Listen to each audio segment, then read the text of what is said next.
China es un país soberano que se ubica en Asia Oriental.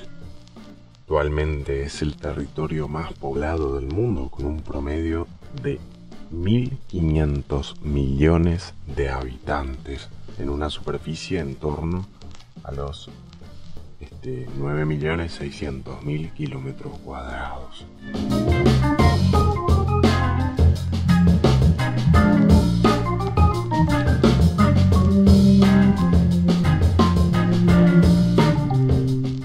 Desde 1949, el gigante asiático es presidido por un Estado socialista y autoritario de partido único, el Partido Comunista Chino, fundado por el dictador y asesino Mao Zedong.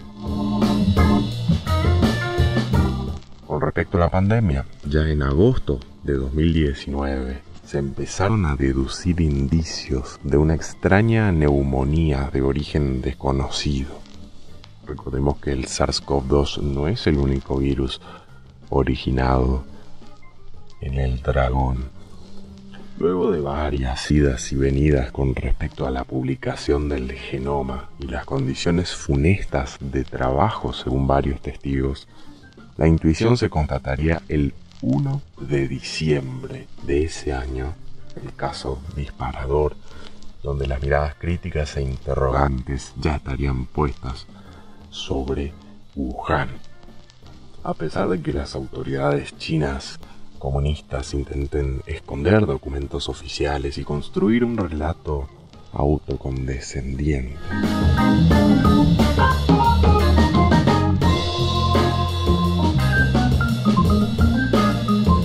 Hubei es una provincia, una de las 23 provincias del dragón gigante, de alrededor de 11 millones de habitantes, ubicada más o menos en el centro de la República Popular China. Ahí está Wuhan, ahí está el laboratorio P4 y ahí surgió la nueva cepa del coronavirus.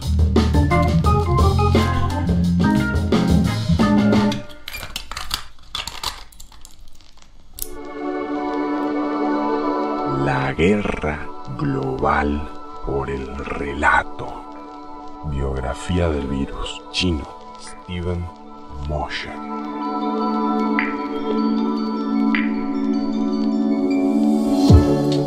Steven Mosher es presidente de Population Research Institute y uno de los expertos en China más reconocidos a nivel mundial. Autor de libros como Bully of Asia, Why China Streams is the New Threat to World Order, Population Control y A Mother's Ordeal.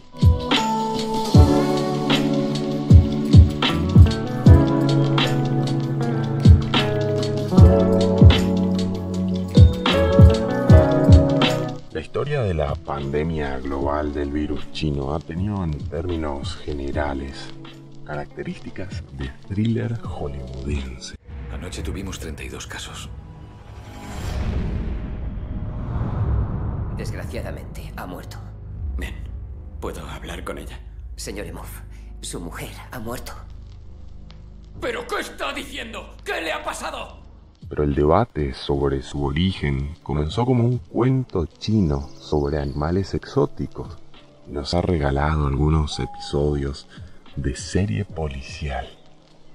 Al principio se especuló con varias hipótesis sobre el origen natural de este virus y se puso en tela de juicio reputaciones de serpientes, civetas, pangolines y murciélagos. Poco a poco el panorama se fue clarificando para la tranquilidad de estos pobres animalitos, salvo estos últimos que pagaron los platos rotos cuando las autoridades comunistas chinas construyeron un relato basado en dos afirmaciones ostensiblemente falsas. La primera es que el chinavirus, llamado inicialmente SARS-CoV-2, era un coronavirus natural que se encuentra en las patas del murciélago herradura. La segunda es que este virus saltó de su huésped natural a los seres humanos en el mercado de Wuhan, donde hay comercio de animales exóticos y comida en base a algunos de ellos. Así que muchos creyeron que todo empezó con una sopa de murciélago.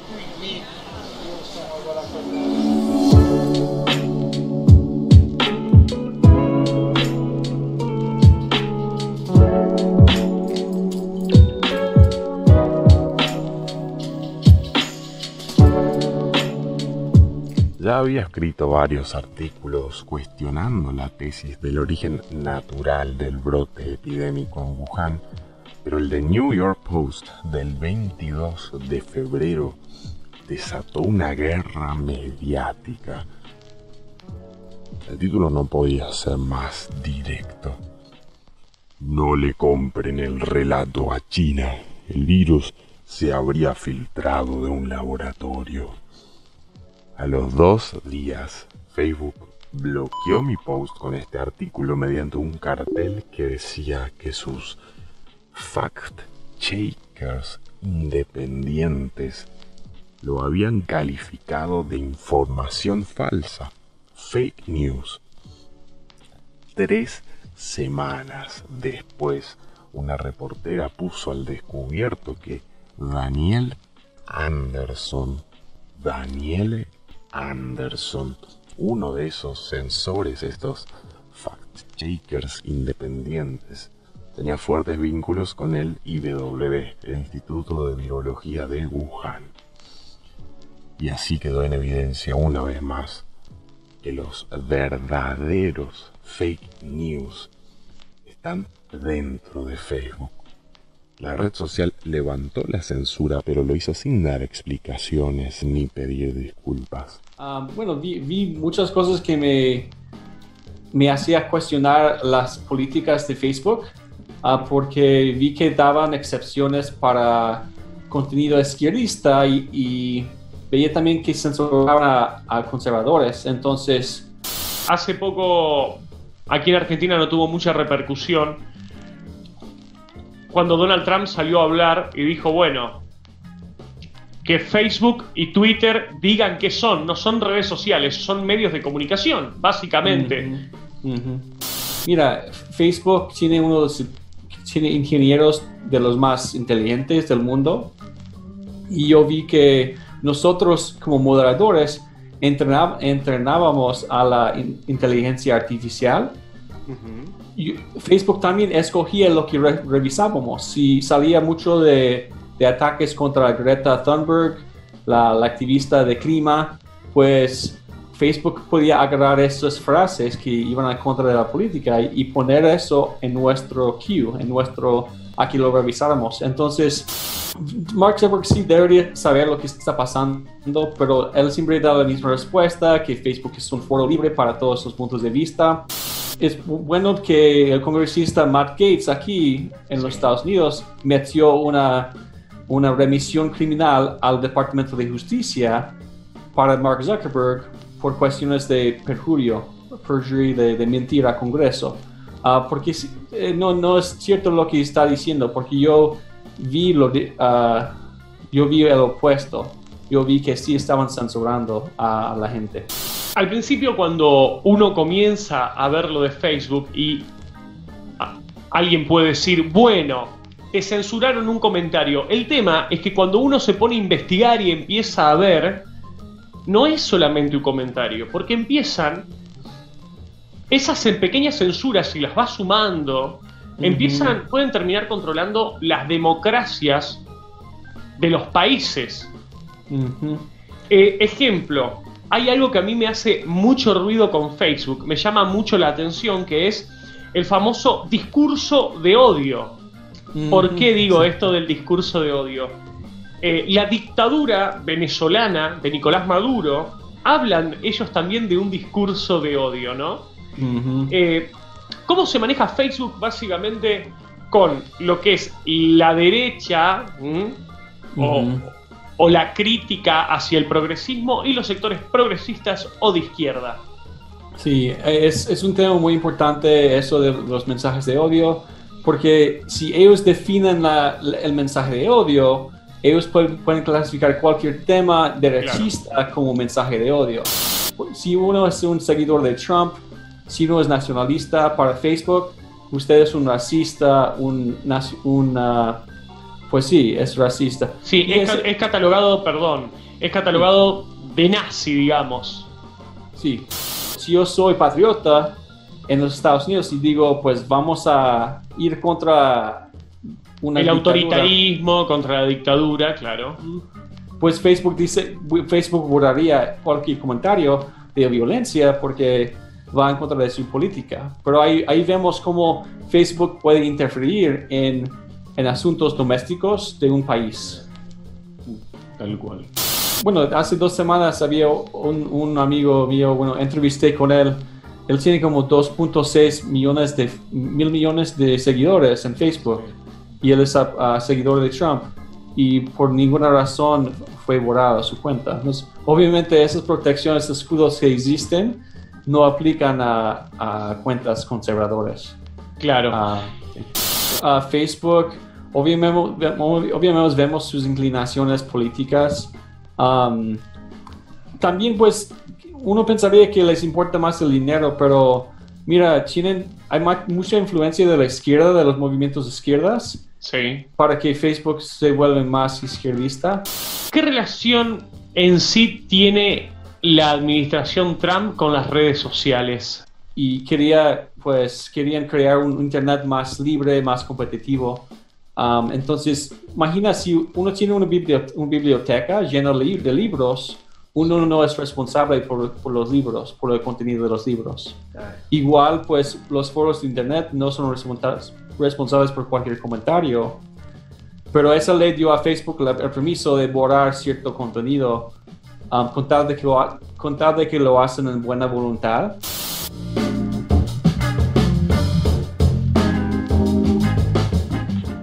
Tanto en el artículo del New York Post como en numerosas entrevistas en cadenas de TV, radio y prensa escrita, he ido dando cuenta de hechos comprobados que apuntan en 2 direcciones. La improbabilidad del cuento chino de los murciélagos y la filtración del laboratorio de Wuhan como explicación más consistente sobre el origen del virus chino. Empecemos con los murciélagos. Como expliqué en el programa Water's World de la cadena Fox, si el mercado de Wuhan hubiese sido en realidad el punto cero para el brote del virus, las autoridades chinas lo hubieran destruido hasta los cimientos. Ahora incluso lo han reabierto. Es un secreto a voces que en ese mercado nunca hubo murciélagos ni a la venta ni en sopas. Así lo señaló un equipo de científicos de Wuhan a finales de febrero. Otros 2 intelectuales de nombre Xiao reportaron en un estudio que en efecto había murciélagos en Wuhan, miles y miles de ellos, pero en cautiverio, con fines de investigación tanto en el Centro de Control y Prevención de Enfermedades de China, CCPE, como en el Instituto de Virología de Wuhan, el famoso IWB. Ambos situados, no muy lejos del mercado.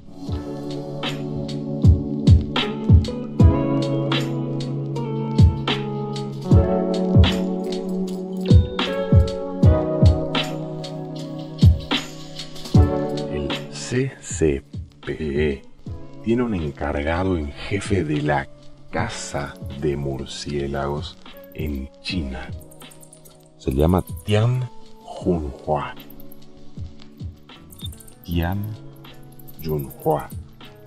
Su trabajo a tiempo completo desde 2012 ha sido acopiar virus de murciélagos vivos, así como muestras de orina y heces, con fines de investigación, de cuevas a más de 900 kilómetros de distancia de Wuhan, como señalaron irónicamente los 2 doctores Xiao la probabilidad de que los murciélagos hayan llegado volando al mercado de Wuhan era muy baja. Los pequeños mamíferos obviamente no llegaron a esa ciudad por sus propios medios, sino que fueron atrapados y transportados al CCP y al IWB por el afanoso señor Tian.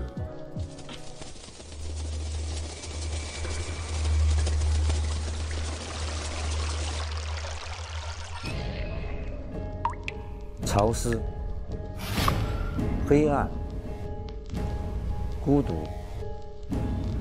蝙蝠的生活环境都在人迹罕至的洞穴里，但只有这样的环境，才能找到最理想的病毒媒介样本。最安全了。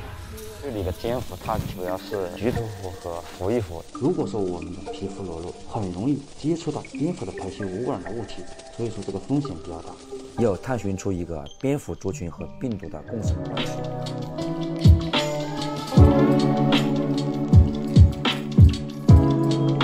Así como estos hechos echan por tierra la explicación del origen natural y transmisión directa de murciélagos a seres humanos, otros hechos aún más contundentes respaldan la idea de la filtración del virus de un laboratorio.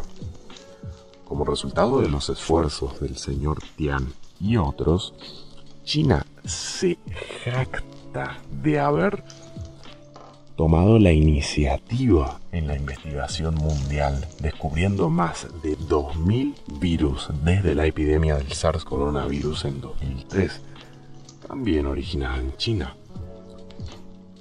2000 virus nuevos descubiertos por China desde el 2003. Para tener una idea de la magnitud de este emprendimiento, el número total de virus descubiertos en los 200 años previos era solo de 2.284. 2.284. Por supuesto, son muchísimos patógenos potencialmente dañinos sobre los cuales hacer seguimiento y un enorme stock de coronavirus sobre los cuales se pueden extraer partes y piezas cuando uno está buscando desarrollar uno mucho más letal. Y eso parece haber sido exactamente el objetivo hasta finales de 2019 de un grupo de investigadores del Instituto de Virología de Wuhan, dirigidos por una mujer llamada Shi Zhengli. Shi Zhengli. Si el señor Tian es el Batman de China, la doctora Shi es la Batichica.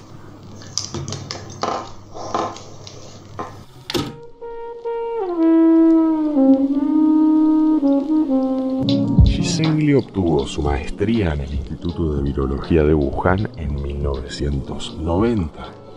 Hizo un doctorado en Francia y regresó al Instituto de Virología de Wuhan para dirigir el proyecto de investigación de coronavirus en murciélagos.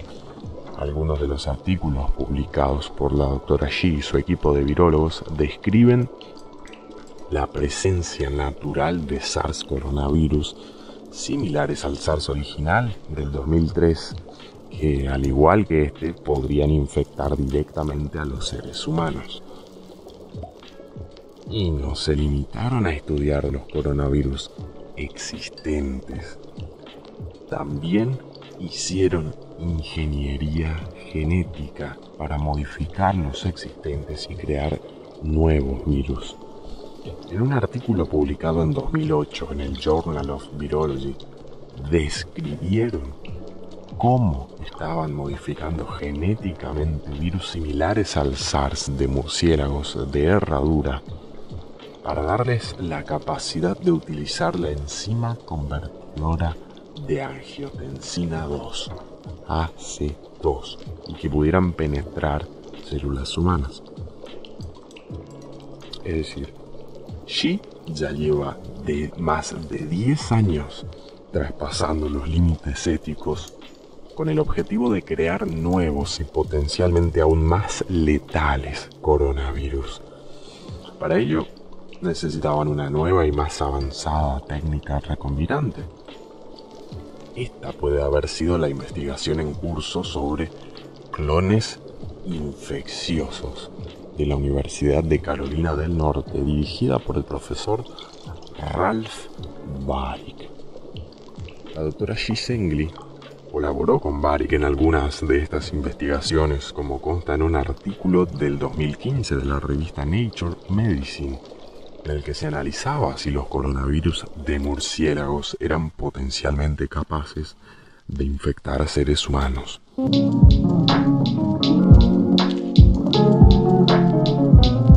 Sin embargo, el propósito de Baric era totalmente opuesto, y lo explica así. En 2013, los SARS con potencial emergente de contagio a seres humanos, como el coronavirus, se descubrieron en murciélagos de herradura y se encontró que estaban a punto de entrar en seres humanos. Los coronavirus con este potencial emergente, los COV, constituyen una amenaza mundial que requiere una intervención inmediata.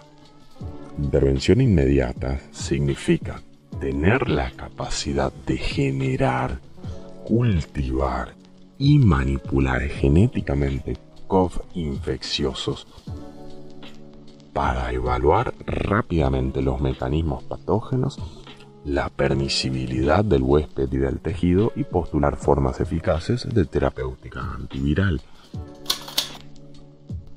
Y aunque Baric se limitó a ver cómo esos virus infectaban y mataban ratones, el doctor Anthony Fauci, director del National Institute of Health, NIH, de Estados Unidos, ordenó poner una pausa a su proyecto a finales del 2014. En una carta documento adjunto de la Oficina de Emergencia de Salud Pública de Human Health Service, señalaron una posible violación a una nueva moratoria sobre los estudios de virología riesgosa que involucrarán influenza, MERS, síndrome respiratorio de Oriente Medio, y SARS, síndrome respiratorio agudo severo. En concreto se referían al concepto ganancia de función. Ganancia de función en coronavirus tipo SARS, que definen como ganancia de función, investigación que mejora la capacidad de un patógeno para causar la enfermedad, confiriendo atributos al SARS coronavirus de manera que el virus resultante haya aumentado la patogenicidad y o la transmisibilidad a través de la vía respiratoria de mamíferos, que puede entrañar riesgos de bioseguridad y de biocustodia. Recién el 29 de diciembre de 2017, NIH cambió la pausa por lo que llamó una fuerte auditoría sobre el potencial para crear o utilizar un mayor potencial patógeno pandémico y ponderando los méritos científicos y los beneficios potenciales. A ver, en otras palabras, mientras que las autoridades de Estados Unidos decidieron que los riesgos asociados con tales investigaciones no compensaban los beneficios, la batichica china siguió adelante sin pausa ni supervisión efectiva, pues la China comunista no se caracteriza por su preocupación por el cuidado y el respeto de la vida humana. Un virus tan infeccioso como el SARS-CoV-2 habría requerido un estricto cumplimiento de rigurosos protocolos de seguridad para laboratorios de alta contención BSL-4. Pero las prácticas del Instituto de Virología de Wuhan eran tan laxas tan laxas que incluso la OMS, la Organización Mundial de la Salud, se negó a otorgarle la certificación. El laboratorio era una invitación a que ocurriera un accidente, como finalmente sucedió a fines de 2019. Un trabajador del laboratorio pudo haberse infectado al manipular el coronavirus o a un animal infectado. Si estamos lidiando precisamente con el mismo tipo de coronavirus mortales e infecciosos que Xi y su equipo han estado creando en el laboratorio durante al menos los últimos 10 años, ¿acaso es descabellado pensar que el virus chino fue fabricado? Salvo opiniones marginales, todo apunta a que la doctora Xi fabricó un virus con la ganancia de función de Varick mucho más infeccioso y más letal. En todo caso, la fuga puede haber sido un accidente, pero la mejora fue deliberada. A fines de diciembre de 2019, la desesperación por encubrir los hechos hizo que la doctora Xi cometiera un grave error que la dejó en evidencia aún más. Para ese momento la pandemia ya se había propagado a fines de diciembre de 2019 a todo el mundo y desde el 2013 no habían registrado el genoma del coronavirus de los murciélagos en el Centro Nacional de Información Biotecnológica, NCBI, de los Institutos Nacionales de Salud de los Estados Unidos, depósito habitual para dicha información genómica. Por miedo a ser descubiertos, recién lo hicieron el 27 de enero de 2020, bajo el nombre de RATG. RATG 13, 7 años después. Pero le hicieron añadiendo algunos errores de codificación intencionales. De esa manera podrían negar plausiblemente que su virus era la columna vertebral del nuevo virus SARS-CoV-2. Esa es la razón por la cual la doctora Xi, luego de desaparecer todo registro de investigación originales, puede decir que no hay secuencias genómicas en su laboratorio que coincida con el nuevo SARS-CoV-2 y que su laboratorio no tuvo nada que ver con los orígenes de la pandemia del coronavirus. Pero a estas alturas, ¿quién le puede creer?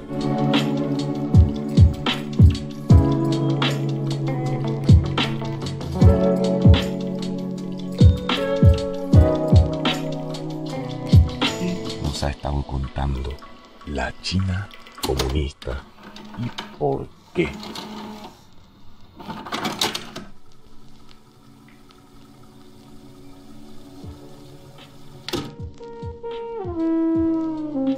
Cada vez son menos quienes creen en el cuento de la sopa de murciélagos, así como casi nadie cree el relato de un exitoso control de la pandemia en China.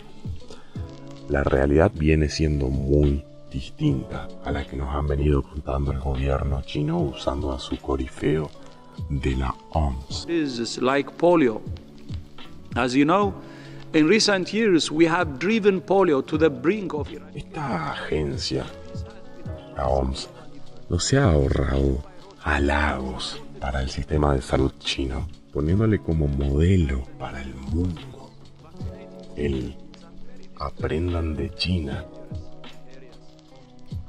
Que hago paréntesis acá, si queremos ir al artículo que publicó la agencia supraestatal OMS sobre los halagos hacia China, no podemos encontrar, los han quitado.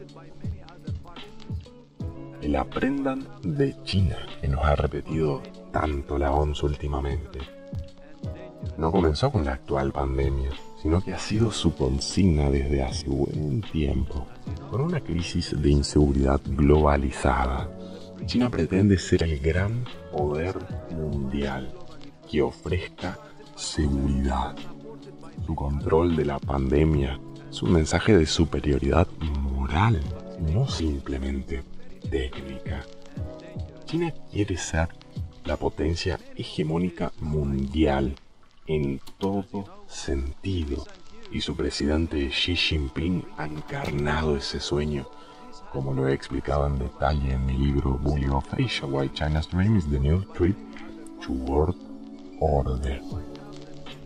Pero para mala suerte de China, la inoperancia de la OMS frente a la emergencia real de la pandemia ha evidenciado el carácter demagógico de ambos. Eradication. This has been a massive Es global... necesario tomar con mucho escepticismo las cifras que salen de China, pues siempre se elaboran con un objetivo en mente: hacer que el partido y sus líderes se vean bien. Según los datos oficiales, en China hubo 2.535 fallecidos por el coronavirus. Muchos datos indicaban un subregistro, como el reporte de la agencia de noticias china Caixin sobre la distribución de una inusitada cantidad de urnas funerarias, así como avisos en diarios con extraños pedidos de personal y equipo extra para las funerarias entre el 23 de enero y el 23 de marzo del 2020. Así que empecé a buscar otras métricas, nos dice Steve Mosher, que me dieran una pista de cuál era el número real de muertos por China virus. Y encontré una respuesta en los hornos de los 7 crematorios de Wuhan, pues por ley todos los fallecidos son cremados en Wuhan, en China. Según mis cálculos basados en el uso total de la capacidad instalada para cremar cadáveres en Wuhan, las cifras oficiales están subestimadas por un factor de 20. Es decir, el número real de víctimas mortales solo en Wuhan no eran 2.535, sino alrededor de 50.000. 举行这次世卫大会具有十分重要的意义。 Hasta el día de hoy, China sigue ocultando la verdad sobre la epidemia dentro de sus propias fronteras, publicando datos falsos. Y no son mentirillas blancas, son mentiras que matan.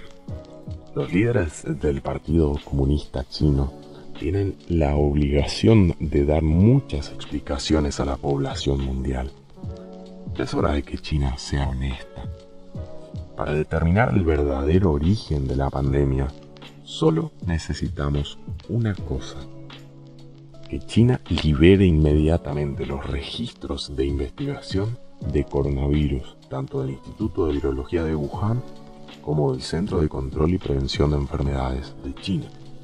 En particular, nos gustaría echar un vistazo muy de cerca a las investigaciones de la doctora Xi, que en una entrevista muy emotiva juró por su propia vida que su instituto no liberó el virus. 确定了这些样本里边有新型的冠状病毒的感染，那么也获得了它的全基因组序列。 Mientras tanto, muchos países han puesto a trabajar a sus científicos a toda prisa para encontrar una vacuna. China se ha negado a toda solicitud de información que podría ahorrar tiempo vital. Por el contrario, China se ha dedicado a destruir la escena del crimen. Médicos y otras personas que advirtieron sobre la verdad del origen de la pandemia han desaparecido sin dejar rastros. Miles de personas morirán innecesariamente porque las autoridades chinas comunistas no advirtieron de la gravedad de la epidemia en Wuhan, ni compartieron los datos que estaban recopilando sobre la propagación y el tratamiento de la enfermedad. Otras decenas de millones de personas sufrirán porque sumieron a la economía mundial en una recesión que costará muchísimas vidas, quizás más de las que se ha llevado el COVID-19. Si el régimen de Beijing no tiene nada para ocultar, no tiene nada que esconder, entonces debería autorizar la publicación de los registros que limpiarían su nombre de toda sospecha. Si el presidente Xi Jinping se niega, ello debe considerarse como admisión de culpa. Entonces tendremos razón para seguir llamando al virus que salió de Wuhan como la pandemia Made in China, o si se prefiere, el virus chino.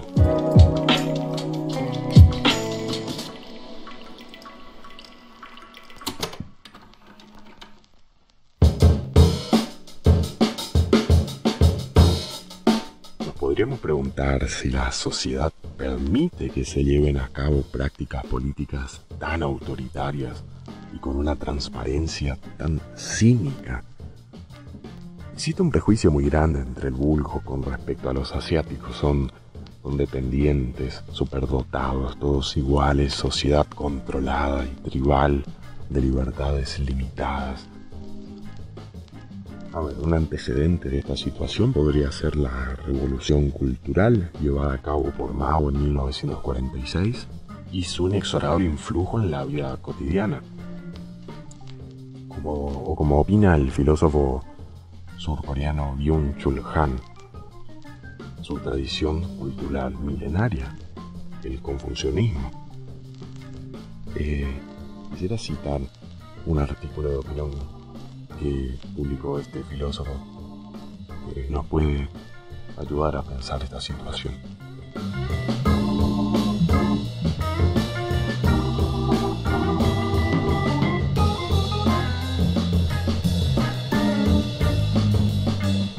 En comparación con Europa, ¿qué ventajas ofrece el sistema de Asia que resulten eficientes para combatir la pandemia?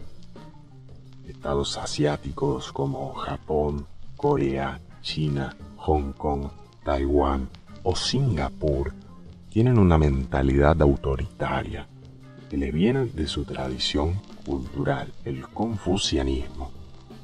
Las personas son menos renuentes y más obedientes que en Europa. También confían más en el Estado, no solo en China, sino también en Corea o en Japón. La vida cotidiana está organizada mucho más estrictamente que en Europa. Sobre todo para enfrentarse al virus, los asiáticos apuestan fuertemente por la vigilancia digital.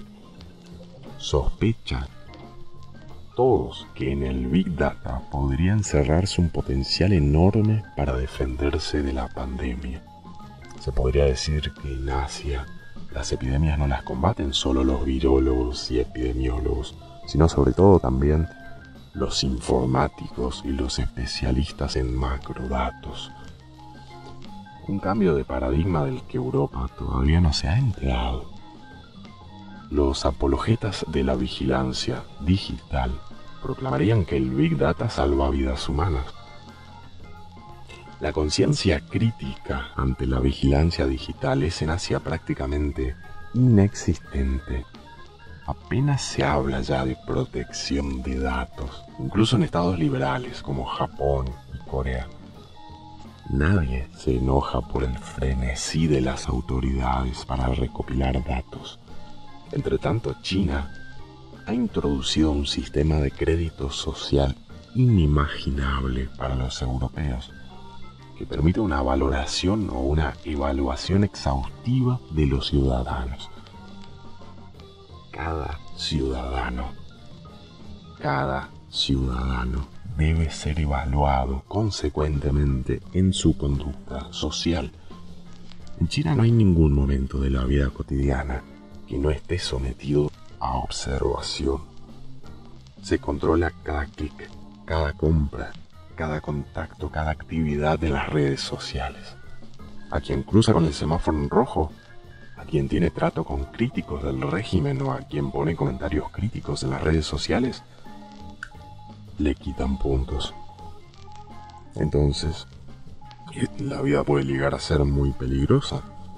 Por el contrario, a quien compra por internet alimentos sanos o lee periódicos afines al régimen, le dan puntos. Quien tiene suficientes puntos obtiene un visado de viaje o créditos baratos. Por el contrario, quien cae por debajo de un determinado número de puntos podría perder su trabajo. En China es posible esta vigilancia social porque se produce un irrestricto intercambio de datos entre los proveedores de internet y de telefonía móvil y las autoridades. Prácticamente no existe la protección de datos. En el vocabulario de los chinos no aparece el término esfera privada. En China hay 200 millones de cámaras de vigilancia, muchas de ellas provistas de una técnica muy eficiente de reconocimiento facial. Captan incluso los lunares en el rostro. No es posible escapar de la cámara de vigilancia. Estas cámaras dotadas de inteligencia artificial pueden observar y evaluar a todo ciudadano en los espacios públicos, en las tiendas, en las calles y en las estaciones, en los aeropuertos, etc. Toda la infraestructura para la vigilancia digital ha resultado ser ahora sumamente eficaz para contener la epidemia, entre comillas. Cuando alguien sale de la estación de Pekín, es captado automáticamente por una cámara que mide su temperatura corporal. Si la temperatura es preocupante, todas las personas que iban sentadas en el mismo vagón reciben una notificación en sus teléfonos móviles. No en vano el sistema sabe quién iba sentado dónde en el tren. Las redes sociales cuentan que incluso se están usando drones para controlar las cuarentenas. Si uno rompe clandestinamente la cuarentena, un dron se dirige volando a él y le ordena regresar a su vivienda. Quizá incluso le imprima una multa y se la deje caer volando, quién sabe. Una situación que para los europeos sería distópica, pero a la que por lo visto no se ofrece resistencia en China. Los estados asiáticos tienen una mentalidad autoritaria y los ciudadanos son más obedientes. Llegando al final de su texto, Han opina: China podrá vender ahora su estado policial digital como un modelo de éxito contra la pandemia. China exhibirá la superioridad de su sistema aún con más orgullo. 大会主席先生，世界卫生组织总干事先生，各位代表，首先，我认为，在人类抗击新冠肺炎疫情的关键时刻， Si bien países como Estados Unidos, Japón y la Unión Soviética tienen antecedentes de utilización de armas biológicas para diferentes fines, los datos y evidencias hablan por sí solos en 2020. Pero respondiendo a la pregunta anterior, resulta que no. Obviamente hay personas con pensamiento disidente que son silenciadas de cualquier modo. Hay ciudadanos chinos independientes, con autoestima, que valoran la democracia, que sí piensan en la esfera privada y luchan por la libertad.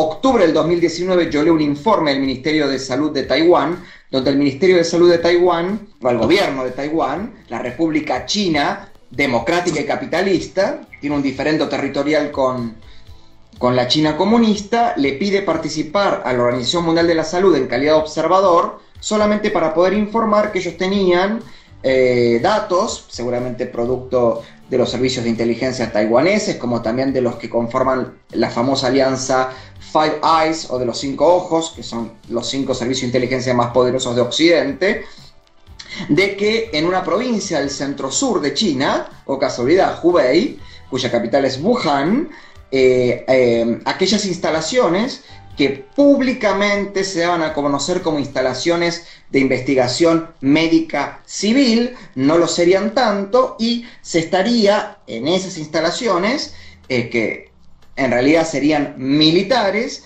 se estarían sintetizando virus sobre la base, repito, de la cepa del SARS-CoV-2, hoy conocido como coronavirus 19, y a la par se estaban investigando posibles vacunas para ese virus y productos de bioseguridad. Claramente, la idea, ¿cuál era? Soltar el virus, ofrecer la vacuna, y además, o sea, que China ofrezca la vacuna y además todos los mecanismos de bioseguridad para evitar el contagio. Esto es lo que yo digo en octubre del año 2019 sobre la base de informes del Ministerio de Salud de Taiwán. El resto fue historia. Ahora nos enteramos que en noviembre comienza el primer foco de infección, y entre noviembre y febrero, noviembre, diciembre, enero y febrero, 4 meses, la República Popular China oculta información, incluso ya no se sabe ni el paradero de los científicos que denuncian esta explosión, y suceden cosas rarísimas como que, por ejemplo, el gobierno de la China comunista le prohíbe a los ciudadanos de Wuhan circular dentro del territorio chino, pero no les prohíbe salir a otras partes del mundo y viajar al extranjero.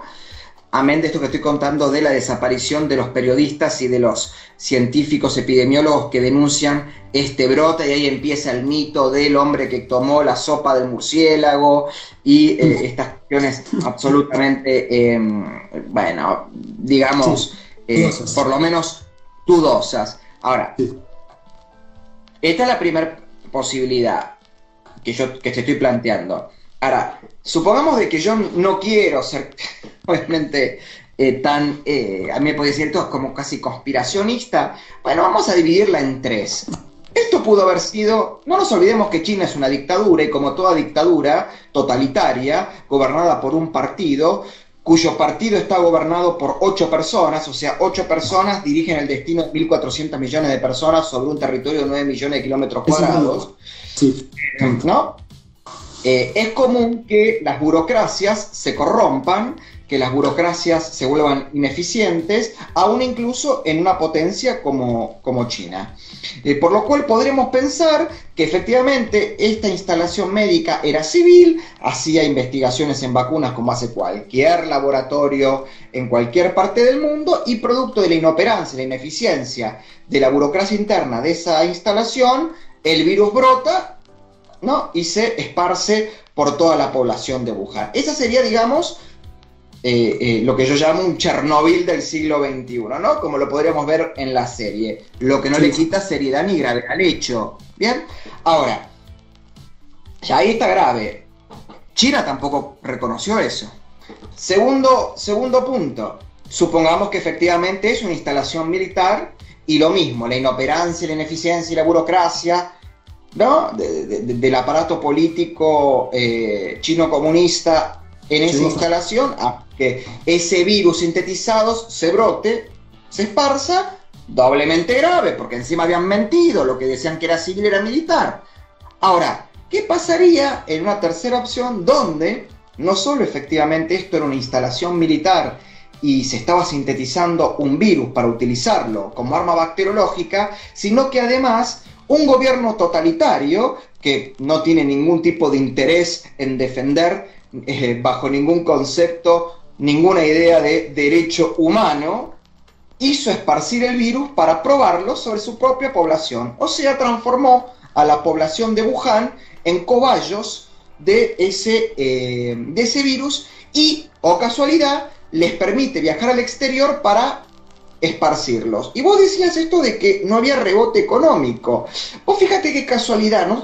El mundo está entrando en un proceso de recesión, que se hable que aunque todos los bancos centrales emitan moneda y se apliquen plan Marshalls en Europa, en América Latina, en Estados Unidos, va a ser muy difícil en no menos de 3 años poder salir de la recesión que esto genere. Sin embargo, las bolsas y los bonos están en permanente salto, ¿no? Y, oh casualidad, ¿cuál es el país mayor tenedor de deuda pública norteamericana? China. China, sí. Sí, sí. Yo no quiero hacer simples asociaciones, pero bueno, ¿no? Son todas las aristas que uno tendríamos que tener en cuenta. Y acá me parece importante volver a recordar qué es China.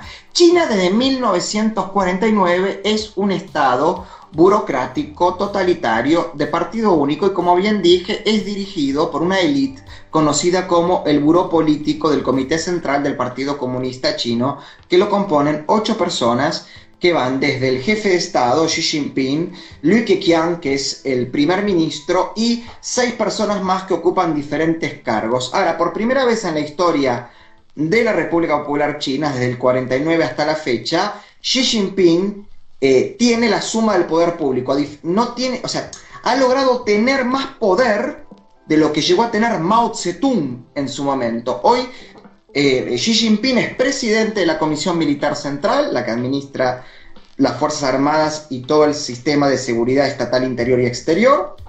Es secretario general del Partido Comunista Chino y, por supuesto, miembro del Buró Político, o sea, de esa élite de 8 miembros, y es jefe de Estado de China. O sea, poder absoluto. Cierro el programa de hoy con el artículo de la columnista del Pan Am Post, Mamela Fialo Flor.